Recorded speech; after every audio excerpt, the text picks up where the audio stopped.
যেদিন ওয়ার্কআউট নিয়ে কনফিউজ থাকি সেদিন এটা হয়। আজকে ভেবেছিলাম প্রথমে লেগের ওয়ার্কআউট করব, তারপর ভাবলাম জিমে গিয়ে ভাবলাম যে না আজকে শোল্ডার করি।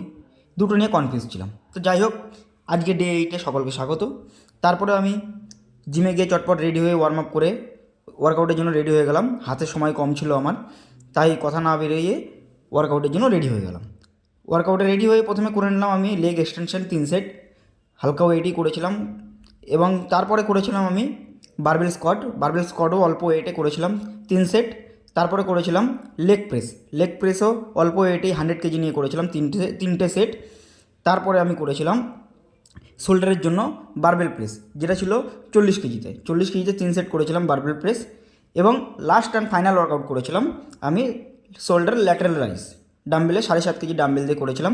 এই 5টা ওয়ার্কআউট করে আজকে ওয়ার্কআউট শেষ করেছি, কারণ হাতে সময় খুব কম ছিল। আর ভিডিও ভালো লাগলে তোমরা লাইক কমেন্ট শেয়ার করো অবশ্যই।